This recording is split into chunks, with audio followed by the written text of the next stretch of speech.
أنا الفاكر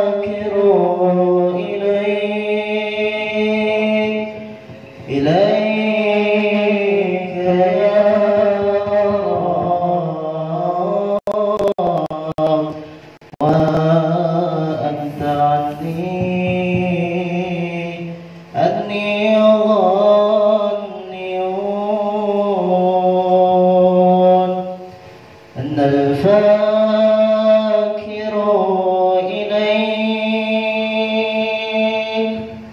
إليك يا رب، وأنت عني ظانيون. الله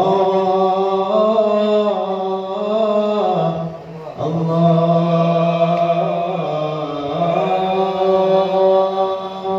الله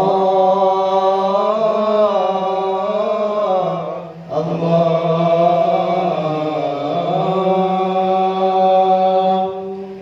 يا عاشق المصطفى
وسلم وبارك عليه وعلى آله.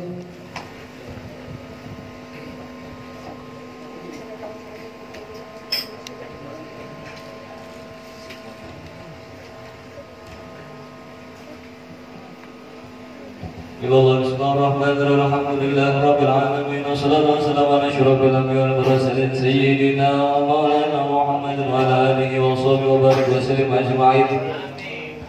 Wa laqad ashartu linazim nasafuhu zahyil quluba tuhayyijul ashjana wallahu qad asna alayhi fama yusawil qawmu minna aw yakunu sanana lakin hubban fi sarairi qad da'a limadhi صفوة ربنا وعدانا وإذ امتدزنا بالمودة هاهنا نرفع أيدي فقرنا ورجانا للواحد الأحد العلي لهنا متوسلين بمن إليه دعانا مختاره وحبيبه وصفيه زين الوجود به الإله حبانا يا ربنا يا ربنا يا ربنا بالمصطفى اكبرنا جب دعوانا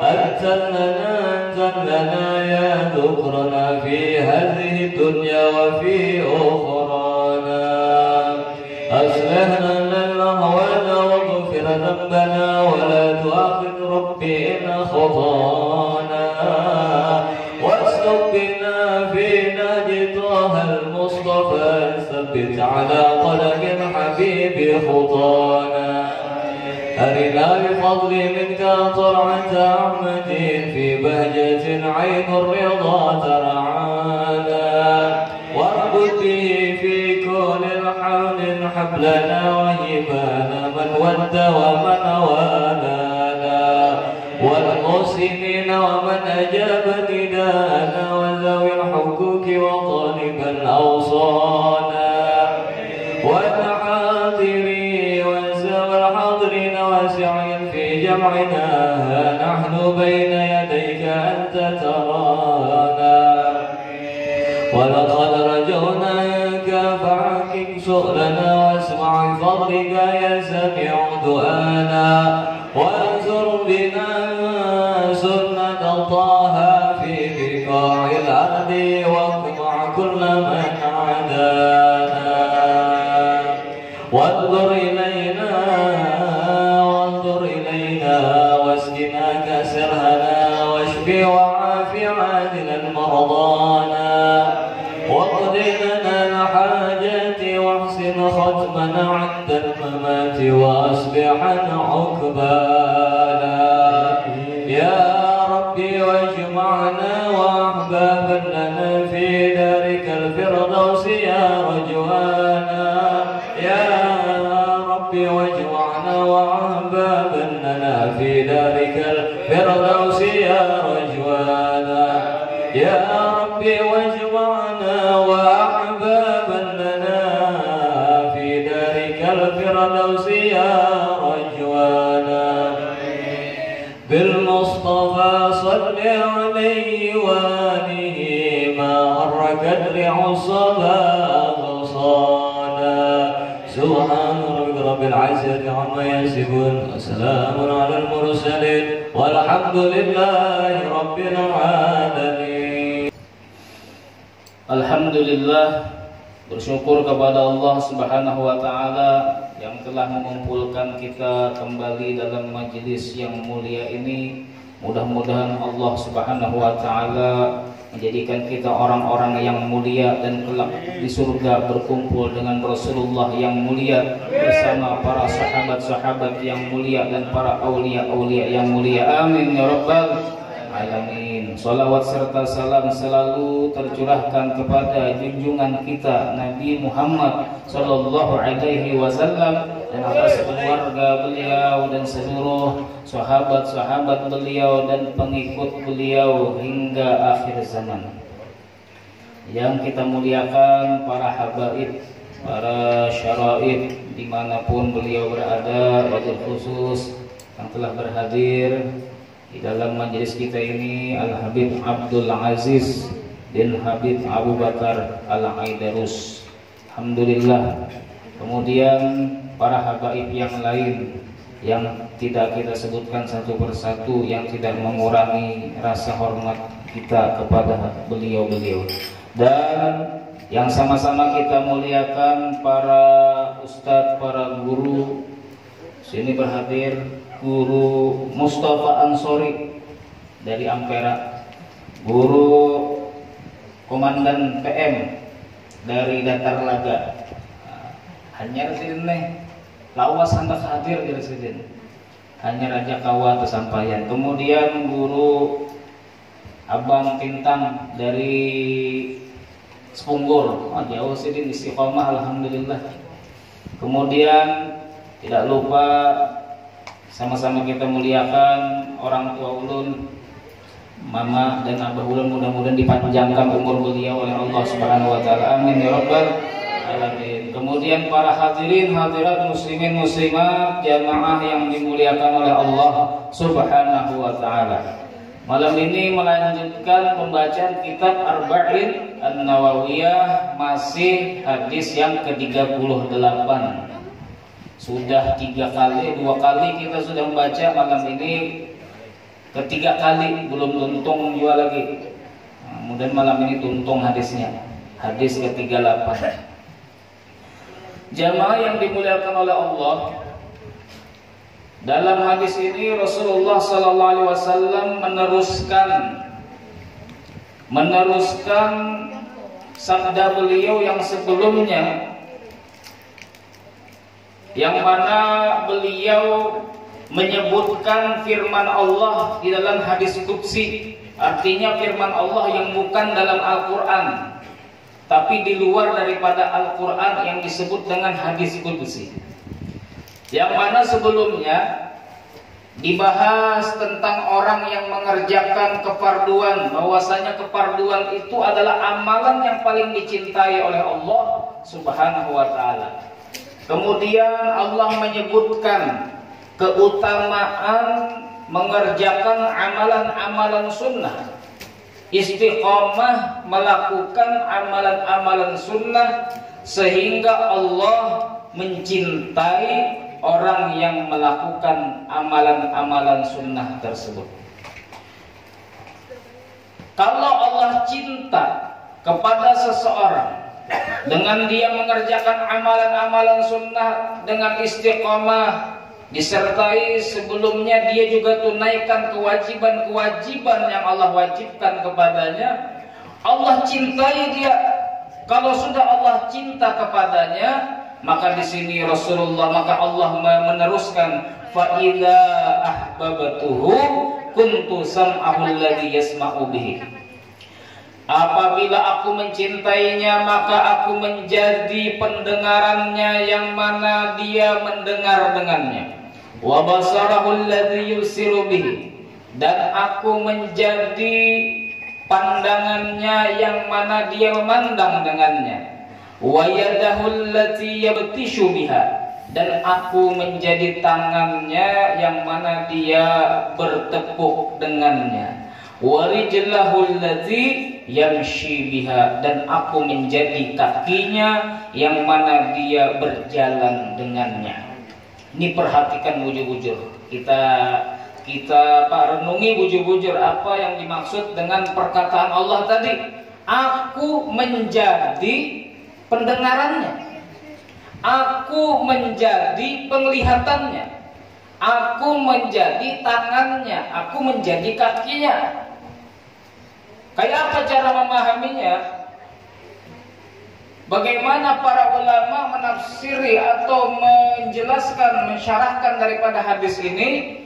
Sebagian ulama mengatakan yang dimaksud dengan hadis ini adalah, jika aku cinta kepada hambaku tersebut, jika Allah cinta kepada seorang hamba dengan dia mengerjakan kesunahan-kesunahan dan dia tidak meninggalkan kewajiban-kewajiban, maka Allah menjadi penjaga pendengarannya. Allah jaga pendengarannya sehingga pendengarannya mendengar yang baik-baik. Ketujuh, mendengar ceramah. Ketujuh, mendengar nasihat. Ketujuh, mendengarkan yang baik-baik. Ketujuh, mendengarkan yang manfaat baik untuk dunia maupun akhiratnya. Ketujuh, dan Allah jaga telinganya daripada pendengaran haram.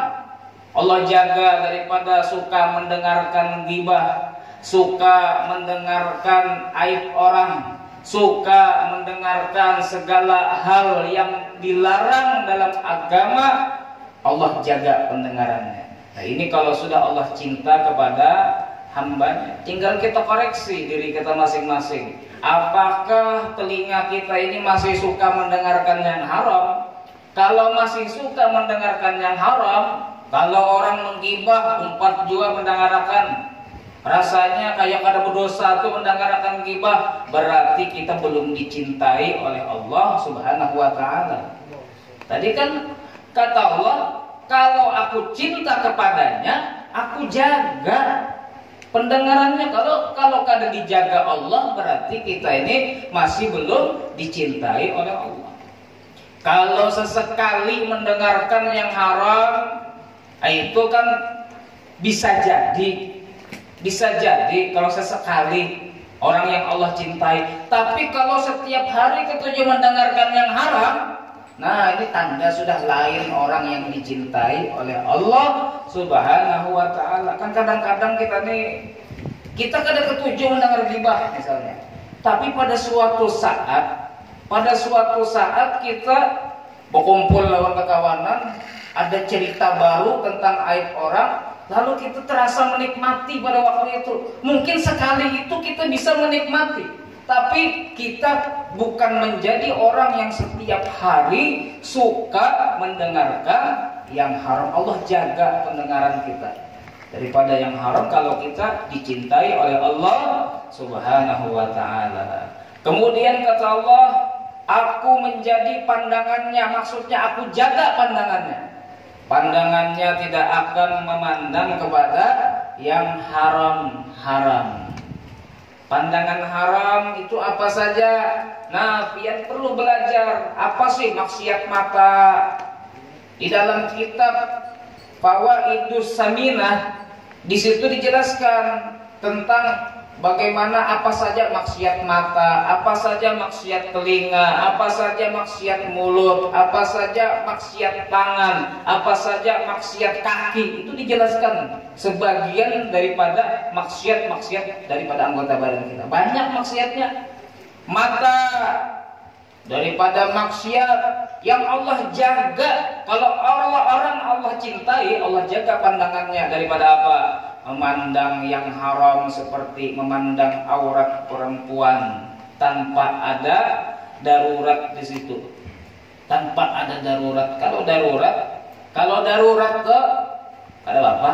Kalau darurat tuh kayak apa contohnya? Seperti misalnya bidan mengurusi atau memberanak akan bebinian, sesama bebinian.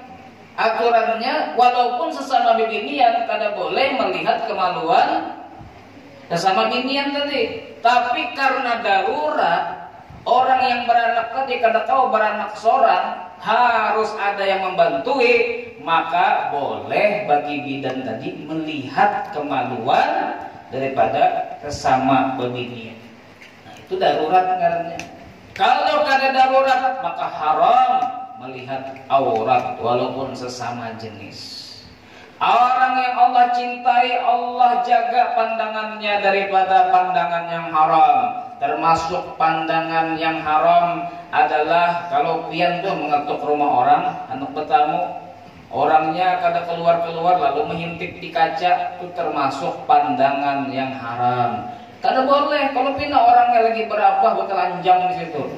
Ya, apa pian? Orangnya lagi guring di katok-katok kada mendengar, timbul orang di bertelanjang situ, pian mengintip benar. Hordennya tutup padahal cuma ada bolong sedikit gitu lah. Ada bolong-bolong sedikit kau pian mengintip. Nah, Ini pandangan haram. Orang yang Allah cintai tidak akan mau memandang seperti itu. Pokoknya kalau orang kadang membuka, jangan ngintip-ngintip, jangan. Apalagi di istilah mencari jendela ke pinggir-pinggir misalnya untuk melihati, kada boleh hukumnya, belum dapat izin daripada pemiliknya. Jadi kemudian Allah menjadi tangannya. Allah menjadi tangannya, yang mana dengan tangan tadi dia bertekuk. Artinya Allah menjaga tangannya. Tangannya akan Allah jaga daripada yang haram-haram. Tangan berbuat haram apa saja? Apa saja perbuatan haram yang dilakukan tangan apa? Mencuri, itu perbuatan haram yang dilakukan tangan. Menempeleng orang tanpa ada kebenaran, ini haram juga. Atau membunuh orang tanpa ada kebenaran, maka haram juga. Merampok haram juga. Mengetek telinga orang haram juga. Menggawil kawan bang, nah kada tahu tuh kalau begayaan. Tapi kalau orangnya peanggapan haram juga kan. Kalau orangnya peanggapan merasa terganggu, ini pengen gawil-gawil, haram juga. Nah, orang yang Allah cintai, maka Allah jaga tangannya daripada menzolimi satu orang pun daripada manusia. Mungkin sesekali bisa ianya tergelincir atau terjatuh dalam perbuatan kezoliman tadi, mungkin ada sesekali menempeleng orang, tapi habis itunya minta ampun, minta maaf kepada orang yang ia zalimi. Karena manusia ini disebutkan tidak akan lepas daripada salah dan lupa. Al-insan mahallul khata' wal nisyan. Manusia ini memang tempatnya salah dan lupa. Kalau sesekali maka itu wajar sebagai manusia. Tapi orang yang Allah cintai, inya kada bakalan menggunakan daripada anggota badannya yang 7 kepada kemaksiatan secara berlanjut atau secara bisa disebut dengan istiqomah. Istiqomah menggunakan anggota badannya untuk maksiat, ini kada. Karena dijaga oleh Allah Subhanahu wa ta'ala. Nah, itulah orang yang Allah cintai, terjaga daripada perbuatan-perbuatan maksiat yang dilakukan oleh anggota badannya. Mudahan kita dijadikan oleh Allah orang-orang yang dicintai oleh Allah. Bagaimana caranya? Semalam tuh, yaitu dengan cara kita mengerjakan yang wajib dan kita tambah dengan amalan-amalan yang sunnah.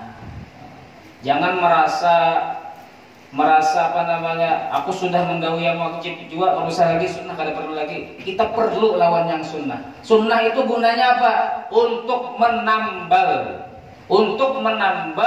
kekurangan-kekurangan kita dalam sholat wajib. Kita sholat zuhur, apakah sholat zuhur kita tadi itu khusyuk dari takbiratul ihram sampai salam?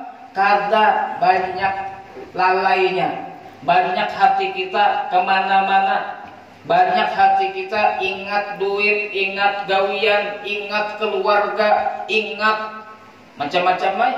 Apalagi zaman sekarang ini banyak yang dilihat, maka yang kita lihat itu bisa muncul daripada di hati kita ketika kita sholat. Ketika sholat kita kurang khusyuk, sholat kita kurang sempurna, maka bagaimana cara menempel kekurangan tadi di dalam sholat kita? Itu dengan kita sholat qobliyah, sholat ba'diyah. Itulah cara kita menempel kekurangan kita yang ada dalam sholat fardu kita. Puasa kita, banyak tuh puasa kita itu kayak menahan lapar, menahan haus saja, masih kurang serius dalam melaksanakannya. Kemudian kita kerjakan puasa-puasa sunnah, maka puasa-puasa sunnah menempel kekurangan-kekurangan kita dalam puasa-puasa yang fardu. Jadi kita perlu melakukan yang sunnah-sunnah, yang dengan itu kita akan menjadi orang yang dicintai oleh Allah Subhanahu wa ta'ala. Jamaah yang dimuliakan oleh Allah. Kemudian Allah melanjutkan dalam hadis qudsinya ini, wala in sa'alani, dan jika dia meminta kepadaku, la'utiyannahu, sungguh aku beri kepadanya. Kalau dia minta perkara dunia ataupun perkara akhirat, maka diberi oleh Allah Subhanahu wa taala, karena Allah sudah sayang. Allah sudah sayang lawannya, maka apa yang ia minta tidak akan ditolak oleh Allah Subhanahu wa taala. Maka kita cari dulu cintanya Allah. Kalau hendak segala hajat kita dikabulkan oleh Allah, kalau hendak segala keinginan kita itu diwujudkan oleh Allah Subhanahu wa ta'ala. Wala in sa'alani, dalam riwayat dalam nasakh yang lain disebutkan wala in sa'alani la'utiyannahu, jika dia meminta kepadaku, sungguh jika dia meminta kepadaku, aku beri kepadanya. Mananya sama aja itu. Nah, jadi orang yang sudah Allah cintai, Allah kabulkan doanya. Nah, di antara ceritanya dulu pada zaman Nabi ada seorang yang bernama Nadhr bin Anas. Nadhr bin Anas. Siapa ngaran itu? Nadhr bin Anas. Nadhr bin Anas ini sahabat Nabi yang memiliki doa mustajab. Pada suatu ketika Nadhr bin Anas ini berisi ading, ngaran ading sidin, ngarannya Rubaiyah, kalau kada salah Rubaiyah binti Anas. Rubaiyah binti Anas ini pada suatu ketika menempeleng bebinian, sesama binian juga. Rubaiyah binti Anas binian, menempeleng bebinian, pacul giginya yang ditempeleng tadi. Maka yang ditempeleng tadi, yang pacul giginya tadi datang kepada Rasulullah Sallallahu Alaihi Wasallam, berlapor lawan Rasulullah, wahai Rasulullah, saya telah terzolimi, wahai Rasulullah, gigi saya dipukul oleh seorang yang bernama Rubaiyah binti Anas. Saya ingin menuntut kesalahannya, wahai Rasulullah. Maka Rasulullah Sallallahu Alaihi Wasallam pun memanggil Rubaiyah binti Anas untuk dihukum. Apa hukumannya? Hukuman melepaskan gigi orang sebuting, berarti hukumannya lepas juga gigi sebuting. Jadi menempeleng orang sampai pacul gigi orang sebuting, hukumannya ditempeleng juga giginya sampai pacul gigi sebuting, itu juga hukumannya. Itu namanya kisos pengarannya. Menatap telinga orang, tatak juga telinga. Menatap hidung orang, tatak juga hidungnya, itu ngarannya kisos. Al-uzunu bil uzuni, telinga dengan telinga, wal ainu bil aini, mata dengan mata, menyongkel mata orang, congkel juga matanya. Nah itu kisah sebenarnya dalam hukum syariat.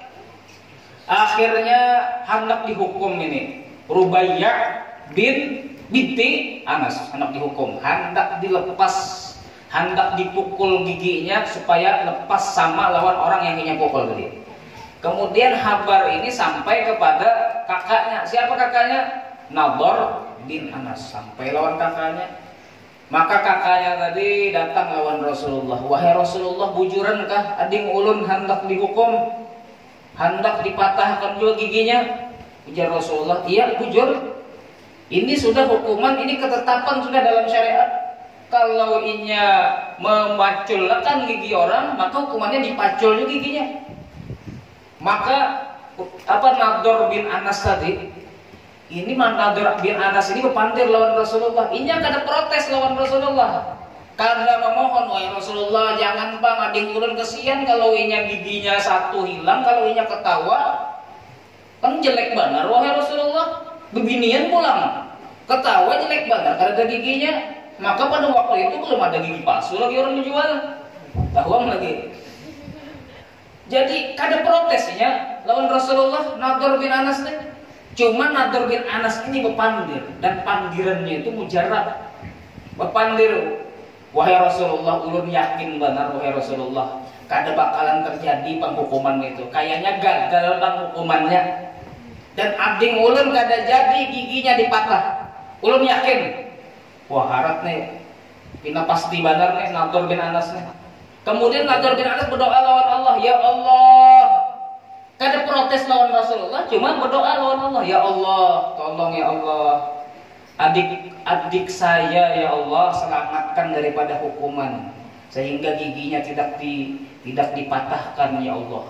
Maka beberapa menit setelah itu datang keluarga daripada binian yang terzolimi. Datang keluarganya lawan orang itu juga, lawan binian yang terzolimi tadi. Berkata kepada Rasulullah, "Wahai Rasulullah, tidak usah sudah dihukum, kami sebagai keluarga, kami rela. Kami jatuhkan hukumannya. Kami tidak menuntut lagi atas kesalahan daripada Rubaiyah binti Anas. Kami maafkan tanpa ada hukuman, wahai Rasulullah." Akhirnya kada jadi dihukum tadi Rubaiyah binti Anas. Kenapa kada jadi dihukum? Karena doa daripada kakaknya. Siapa? Yaitu Nadhr bin Anas. Nah, ini nih, setelah Rasulullah melihat ternyata bujur pandiran Nadhr bin Anas tadi. Bujur apa? Bujur kada jadi dihukum adiknya. Maka Rasulullah berpandir lawan orang tadi. Dasar bujur ikam ni orang pilihan Allah. Ikam ini wahai Nadhr orang pilihan Allah subhanahu wa ta'ala. Artinya apa?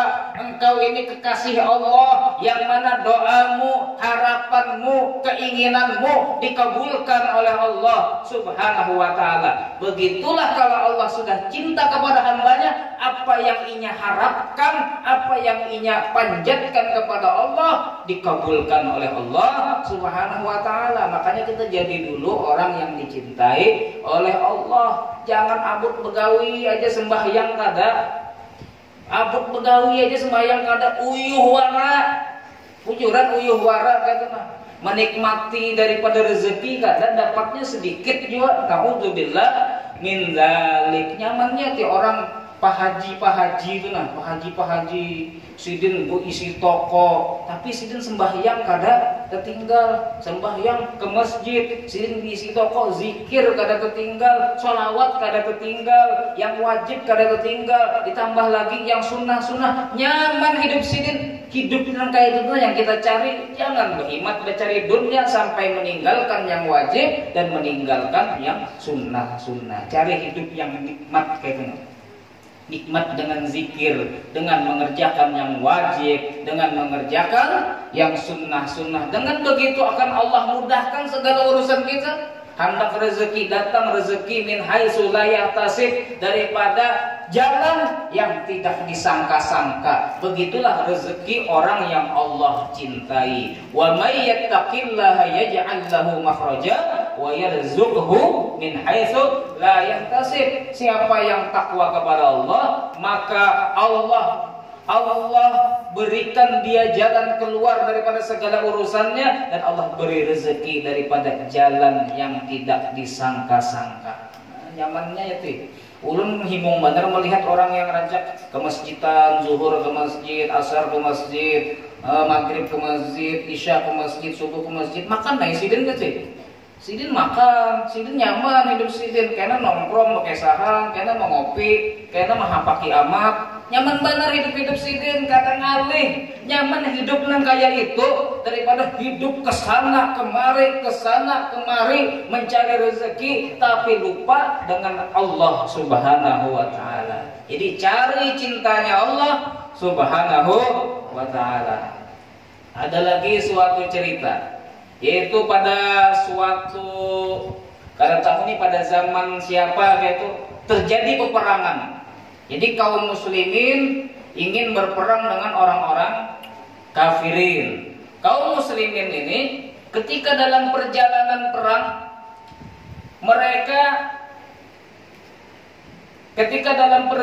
perang, salah satu daripada orang muslim yang umpat perang, kendaraannya itu keledai. Ya, orang bahari kan kendaraannya kuda, keledai. Kalau yang harat itu kuda, unta. Ini keledai ini kendaraan yang paling payah sudah, artinya kendaraan paling murah. Jadinya ikut perang dengan kendaraan keledai. Bahasa Arabnya keledai ini himar. Ketika di tengah perjalanan menuju peperangan, keledainya mati. Sedih banget ini. Orang lagi bepergian, masing-masing punya kendaraan masing-masing. Ini isi kendaraan sudah kendaraannya payah, lambat jalannya, mati ulang. Maka orang ini pun dia berdoa kepada Allah dengan dia sebelumnya berwudu. Habis wudu sembahyang, habis sembahyang, ya sembahyang hajat lah kira-kira. Ya kalau kita hendak sesuatu sembahyang hajat, sidin. Habis sembahyang hajat berdoa lawan Allah Subhanahu wa taala. Ya Allah, saya ya Allah keluar untuk berjihad di jalan Engkau, menginginkan keridhaan Engkau. Aku bersaksi ya Allah, Engkau bisa menghidupkan, Engkau bisa mematikan, dan Engkau bisa membangkitkan orang-orang yang sudah meninggal daripada kuburnya. Engkau bangkitkan ke padang mahsyar. Ya Allah, Engkau bisa menghidupkan, Engkau bisa mematikan, Engkau bisa membangkitkan. Ulun minta ya Allah, hidup akan keledai ulun. Siapa orang berdoa kayak itu? Kada orang berdoa kayak itu. Pian gen yang keluarga pian meninggal adalah berdoa, ya Allah hidup akan. Kada. Ini keledainya mati, berdoa hidup akan ya Allah keledai ulun. Maka setelah itu inya memukul kepada keledainya, ditapaknya keledainya tadi. Mungkin buritnya kali tapaknya. Habis itu hidup langsung keledainya. Hidup pulang. Nah manjur benar doanya. Makbul benar doanya. Kenapa jadi makbul? Karena orang ini orang yang dicintai oleh Allah Subhanahu wa taala. Sebelum inya hendak minta aja wudu dulu. Habis itu sembahyang, hanya berdoa lawan Allah. Ini orang yang Allah cintai, doanya dikabulkan oleh Allah Subhanahu wa taala. Inya pakai pulang. Inya sudah ketinggalan. Pakawanannya pada heran-heran tulakan sudah meninggalkan inya abut manui keledai yang mati aja, tapi Allah berikan istajabah doa, dikabulkan doanya sehingga ia bisa menyusul ke kawanannya untuk berperang. Ini orang yang Allah cintai. Ada juga diceritakan pada satu peperangan juga, dalam peperangan ini berataan kehausan, berataan haus. Yang empat perang tadi kada ada banyu, habis bekal. Maka ada satu orang yang bernama Allah ini sembahyang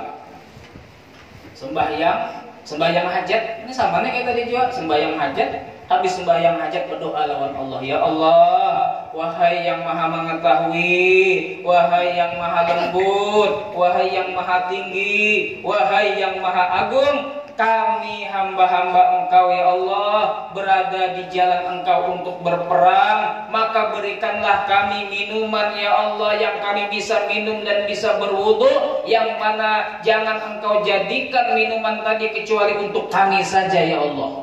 Doanya ada tambahan kayak itu pulang. Jangan Engkau jadikan minuman tadi kecuali untuk kami ya Allah. Jadi dikabulkan Allah. Setelah inya sembahyang lawan berdoa kayak tadi, maka inya berjalan lawan rombongannya tadi. Kada lawas berjalan menemui ada sungai, yang mana sungai tadi berisikan banyu yang bagus sehingga mereka pun minum daripada sungai tadi. Minum kanyang berataan, minum banyu, bukan makan kanyangnya. Kanyang minum banyu. Habis kanyang minum banyu, ini dikabulkan Allah doanya tadi. Langsung dikabulkan, padahal bekal habis, padahal banyu kada kelihatan sama sekali, kada ada model kelihatan sama sekali, kada ada model harapan sama sekali, ada banyu di hadapan. Ternyata habis berdoa, habis sembahyang, habis berdoa, ada banyu parak benar sekalinya.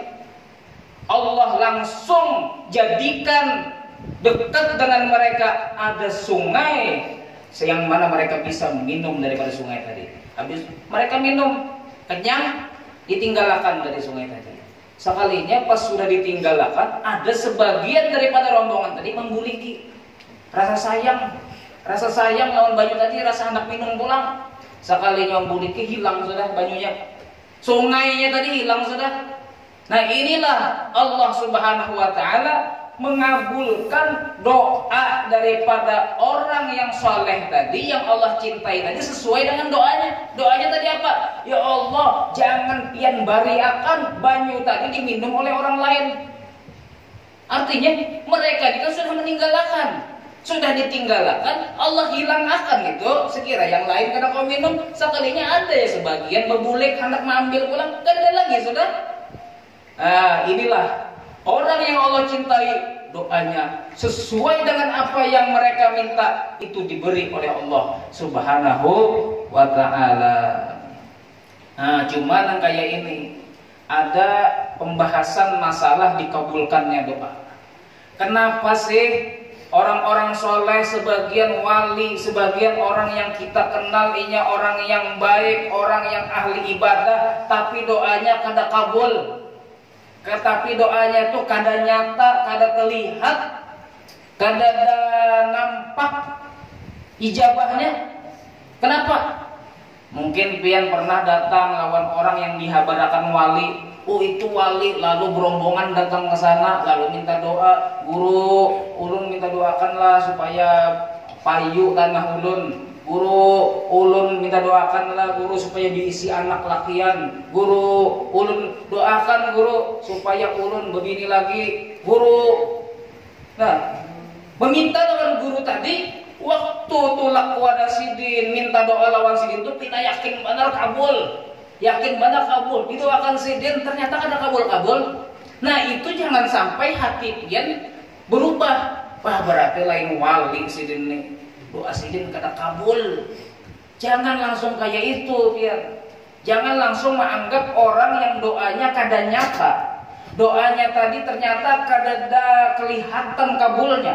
Jangan dikira sidin itu lain wali. Jangan dikira sidin itu lain orang soleh. Jangan dikira sidin lain orang yang dicintai oleh Allah Subhanahu wa ta'ala. Karena dalam mengabulkan doa berbeda-beda, ada macam-macamnya Allah mengabulkan doa. Yang pertama ada 5 macam.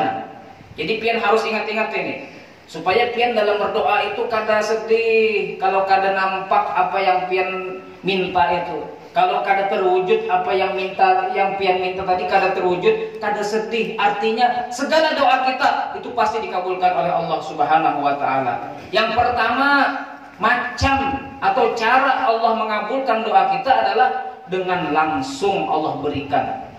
Kada lawas habis berdoa langsung dapat apa yang kita minta. Nah, itu yang pertama.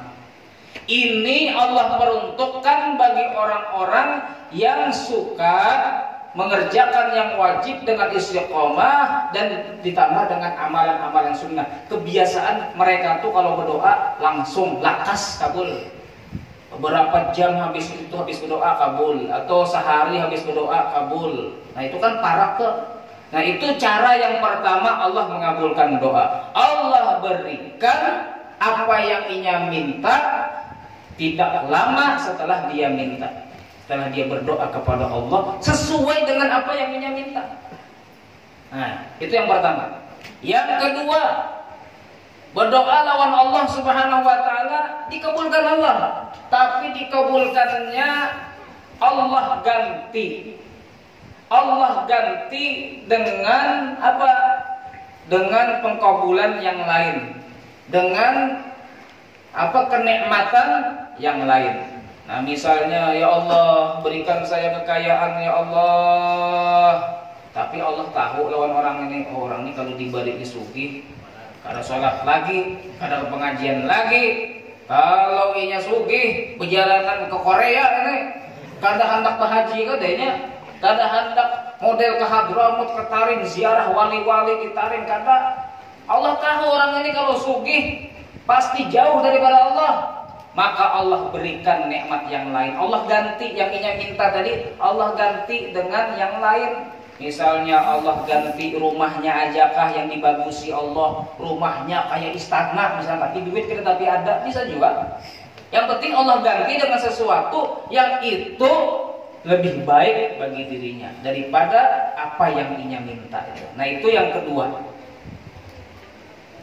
Yang ketiga, Oh yang tadi yang ketiga.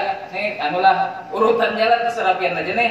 Pian ingat-ingat yang tadi, yang pertama, yang kedua, yang pertama tadi dikabulkan secara cepat sesuai dengan apa yang dia minta. Yang ketiga itu dikabulkan Allah, cuma diganti dengan nikmat yang lain. Karena nikmat yang lain itu lebih maslahat bagi dirinya. Yang kedua, supaya urutannya pas. Yang kedua, Allah berikan sesuai apa yang Inya minta, namun ditunda.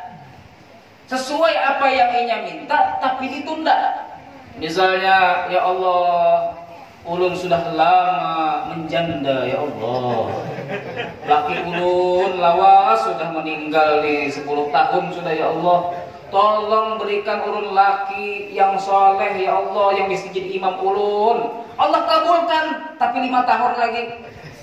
5 tahun lagi hanya dikabulkan Allah. Nah ini Allah kabulkan, cuma ditunda Allah. Mungkin kalau Inya kawin pada waktu itu juga, pada waktu Inya kada lawas habis meminta, mungkin ada yang kada baik pada waktu itu. Mungkin Inya ini masih kada baik kah, masih belum berubah sifatnya, sehingga kalau misalnya Inya berlaki cepat, bisa kada lawas cerai pulang. Jadi cara Allah lebih baik tunda 5 tahun lagi hanya kawin. Supaya apa? Supaya kena Inya ketika sudah berlaki, kena mulus perjalanan hidup rumah tangganya itu harmonis, sakinah, mawaddah, warahmah. Nah Allah menunda. Kemudian yang keempat, cara Allah mengabulkan doa adalah dengan apa? Dengan Allah jadikan apa yang Inya minta tadi sebagai apa? Sebagai tebusan daripada bala yang akan dia dapatkan. Inya ini ditakdirkan Allah akan dapat musibah, tapi karena Inya berdoa, rancak berdoa lawan Allah Subhanahu wa taala, Allah jadikan doanya tadi itulah sebagai penolak daripada bala yang sudah Allah tentukan tadi. Kada jadi Allah berikan bala dengan berkat doanya. Itu cara yang keempat Allah mengabulkan doa. Beruntung pian. Jadi pian berdoa itu beruntung. Kalaupun kada Allah kabulkan sesuai lawan apa yang kita minta, atau kada Allah tunda, atau kada Allah ganti dengan benda yang lain, nikmat yang lain, tapi bisa jadi doa pian yang rancak pian panjatkan itu menjadi penolak bala bagi pian. Jadi orang yang rancak berdoa akan akan Allah hindarkan daripada bala-bala musibah. Mungkin ini ada takdir keserempet mobil, takdirnya awalnya itu ada takdirnya hari jam sekian keserempet mobil, berdarah parah. Kada kawa dibawa ke rumah langsung, tapi harus dibawa ke rumah sakit Husada misalnya. Takdirnya pertama kayak itu. Cuma gara-gara ada doa yang pernah Inya panjatkan yang belum Allah kabulkan, itu sebagai penebus daripada bala yang akan dia dapatkan, sehingga kada jadi dapat bala. Kemudian yang kelima, Allah mengabulkan doa dengan cara apa? Dengan Allah tunda. Tunda sampai kapan? Dengan Allah tunda sampai akhirat. Artinya doanya tadi Allah simpan sebagai apa? Sebagai nikmat yang akan Inya dapatkan kelak di akhirat. Jadi kada ruginya orang yang selalu berdoa kepada Allah Subhanahu wa taala, walaupun bertahun-tahun berdoa, kada buriniknya juga, kada ada wujudnya juga masih yang dimintanya, kada ada ruginya. Sehingga dikatakan dalam sebuah hadis, ad-du'a'u mukhul ibadah. Doa itu adalah otaknya ibadah. Artinya doa itu adalah intinya ibadah. Jadi orang soleh itu ketujuh berdoa pian. Kalau berdoa itu kada setumat berdoa itu sejam. Orang-orang soleh itu kalau tahajud setengah jam, 45 menit, nikmat benar berdoa lawan Allah Subhanahu wa taala, karena doa itu bagian daripada ibadah kepada Allah Subhanahu wa taala. Nah, diingat-ingat itu 5 daripada cara Allah mengabulkan doa hambanya. Jadi kalau ada orang wali kada kabul doanya setelah pian minta doa lawan zidin, maka jangan berubah hati pian, tetap pian husnuzon sidin sebagai waliullah. Pian tetap husnuzon sidin adalah orang yang soleh. Ada juga sebagian wali itu, ada sebagian wali, ada guru ulun bekesah. Jadi guru ulun ada orang yang minta doakan, orang sakit minta doakan supaya panjang umur. Sekalinya habis itu mati. Habis didoakan karena lawas mati. Kayak apa itu? Jangan sampai berubah hati kita ketika kita minta doakan panjang umur, sekalinya mati. Jangan berubah. Tetap kita yakin sidin orang soleh. Tetap kita husnuzan sidin orang wali, orang yang dekat dengan Allah Subhanahu wa ta'ala. Adapun kita minta banyu, minta bacakan banyu, minta doa, itu ikhtiar kita. Kalau itu nah. Tapi pertama kita yakin bang dulu, yakin hajat kita dikabulkan Allah. Kalaupun kada dikabulkan sesuai apa yang kita minta, maka kita mungkin diberikan cara pengkabulan yang lain daripada salah satu pengkabulan yang 5 tadi. Jamaah yang dimuliakan oleh Allah Subhanahu wa ta'ala. Kemudian disebutkan dalam sebuah riwayat bahwasanya nanti di hari kiamat ada seorang hamba. Hamba ini dihadapkan di hadapan Allah. Kemudian Allah berbicara kepada hamba ini, wahai hambaku, aku memerintahkan engkau untuk berdoa dan aku menjanjikan akan mengabulkan doa engkau. Apakah engkau berdoa kepadaku waktu di dunia, wahai hambaku? Iya, ya Allah, saya waktu di dunia berdoa kepada engkau, ya Allah. Maka Allah pun mengatakan kepada hamba tadi, wahai hambaku, kamu dulu kan pernah berdoa. Kamu minta kepadaku sesuatu, yaitu kamu ingin diselesaikan daripada satu urusan yang mana kamu sangat kesulitan dalam urusan tadi. Kemudian aku berikan kemudahan. Ingat kada ya Allah? Inggih ya Allah, ulun ingat. Ulun waktu itu kesulitan benar, ulun berdoa lawan pian dan pian berikan kepada ulun kelapangan. Pian berikan jalan keluar daripada urusan ulun tersebut. Kemudian ya Allah, ingat kada ya, waktu di dunia pernah berdoa, engkau minta sesuatu lawan aku, minta ini, tapi aku kada mengabulkan. Aku kada memberi yang engkau minta, ingat kada?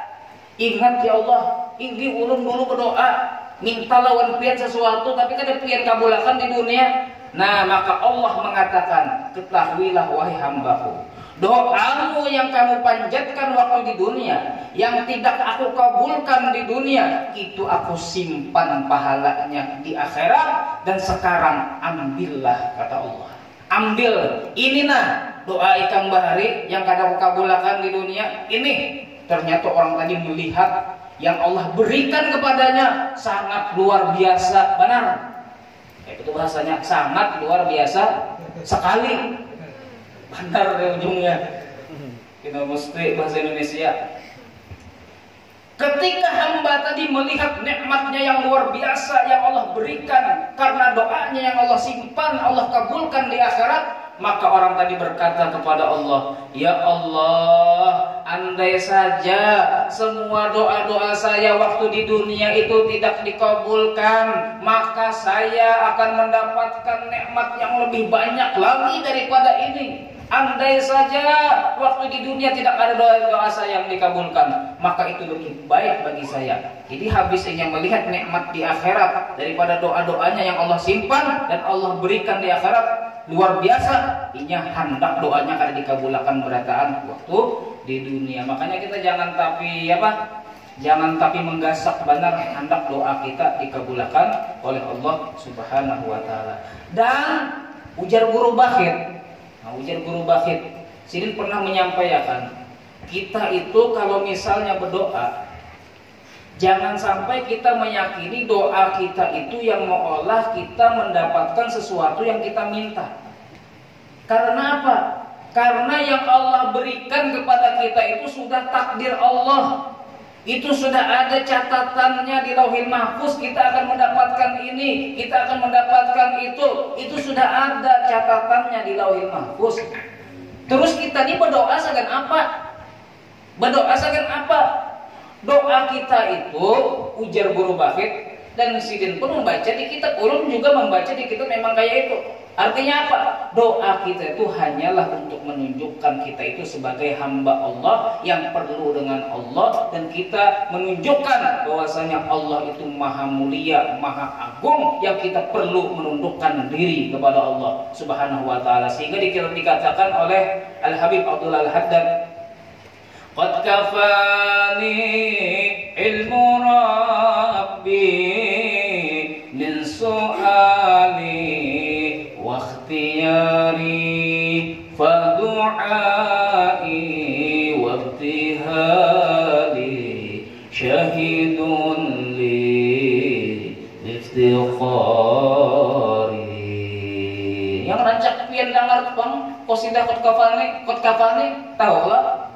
Itu maksudnya apa? Telah cukup bagiku pengetahuan Tuhanku. Artinya aku kalau kada berdoa pun Allah tahu apa yang Tuhan hendak. Kita ini kada berdoa, Allah tahu hendak sugih, hendak ini, hendak itu. Di hati aja gitu kita. Artinya apa? Aku berdoa ini bukan hendak menyampaikan keinginanku kepada Allah, tapi aku berdoa ini cuma syahidun li biftikori, hendak menunjukkan lawan Allah. Aku itu perlu lawan Allah. Aku ini membutuhkan Allah Subhanahu wa ta'ala. Itu aja syahidun li biftikori. Oleh karena itu, doa kita jadikan sebagai ibadah kita. Doa mukhul ibadah, doa adalah otaknya ibadah. Kemudian terakhir sedikit lagi, wala ini ista'adzani, dan apabila dia orang yang aku cintai tadi minta perlindungan kepadaku, lau'idzannahu, maka aku lindungi dia. Minta perlindungan kepada Allah, Allah lindungi. Makanya para wali itu la khaufun 'alaihim walahum yahzanun, tidak ada takut, tidak ada rasa khawatir di hati mereka, tidak ada rasa sedih. Kenapa? Karena mereka yakin dengan apa yang mereka harapkan kepada Allah, daripada perlindungan itu diberikan oleh Allah Subhanahu wa taala. Jika minta perlindungan, maka diberi oleh Allah Subhanahu wa taala. Ada satu wali ini dihukum apa? Dimasukkan ke kandang macan, tapi macan tadi kada wali makan. Wali Allah lindungi wali tadi. Nabi Ibrahim alaihissalam, Nabi Ibrahim di atasnya wali, Nabi dimasukkan ke dalam api, Allah lindungi, Allah selamatkan. Karena terbakar, bahkan sidin kedinginan menggigil, sidin kedinginan dalam api tadi itu. Itulah orang-orang yang Allah cintai. Ada satu orang wali ditamui oleh orang-orang yang hendak menguji wali tadi. Bujur gerang sidin tu wali, bujur gerang sidin tu orang yang soleh. Lalu rombongan para ulama datang lawan wali tadi. Habis itu berizin hendak mandi. Diizin mandinya di sungai karena ada kamar mandi pada waktu itu. Zaman bahari badan. Mandi di sungai, baju diandak di atas. Kemudian datang macan tadi menduduki baju mereka yang mandi tadi. Lalu kada ada yang waninya naik, kada ada yang waninya mengambil baju. Si wali tadi di rumah menunggu-nunggu, mana nih tamu-tamu gue nih, kada bulik-bulik juga. Maka lawas benar sudah mandi di sungai. Apaan di sungai? Makanya kekanakan aja lagi mandi lawas benar di sungai, kan kekanakan lawas mandinya begayaannya apa, beruncat-luncatan, naik ke atas pohon beruncat. Ini bubuhan ulama mandian. Maka si wali tadi mendatangi ke sungai. Ternyata apa yang dilihat wali tadi? Ternyata baju bebuhan ulama yang mandian tadi diduduki macan. Ada yang waninya ambil baju.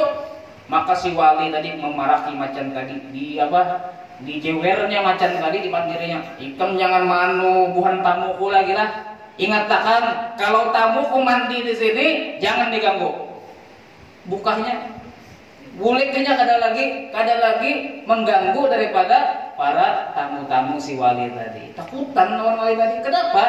Karena wali itu la khaufun 'alaihim wa la hum yahzanun. Tidak ada takut, tidak ada rasa khawatir, tidak ada kesedihan bagi mereka. Sehingga para ulama-ulama tadi yang aturannya hendak menguji si wali tadi, yakinnya dasar bujur rupiah ini wali, dasar bujur rupiah ini orang yang soleh. Kemudian wali tadi bandirna bubuhan ikam ini panggauin hendak mentes orang aja. Orang itu hati dibersihi, jangan memandang zahir aja.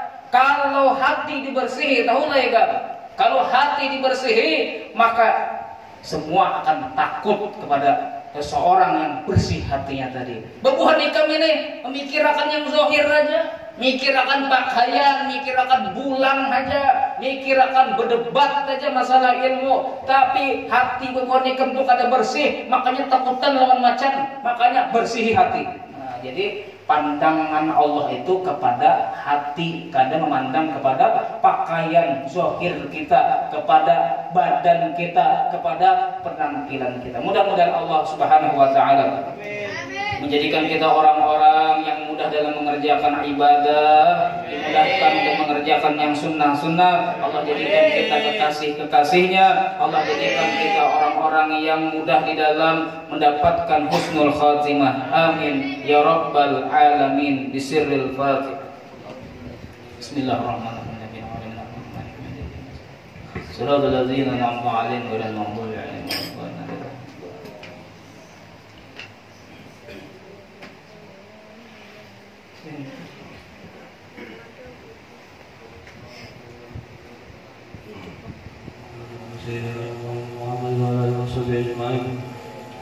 اللهم صل على سيدنا وبارك على وسيرك الجسد وسيرك الرزق وثبات قبل الموت ورحمة عند الموت ومغفرة بعد الموت وعفوا عند الحساب وأمان من العذاب ونصيبا من الجنة وارزقنا النظر إلى وجهك الكريم.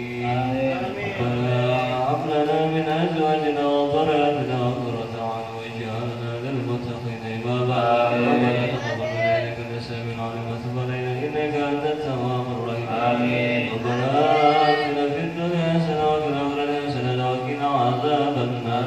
اللهم على سيدنا محمد النبي الأمي وعلى آله وصحبه وسلم. سبحان ربك العزة عما يصفون وسلام على المرسلين والحمد لله رب العالمين. تقبل الله منكم إنا عليكم لقد الآخرين. الحمد لله.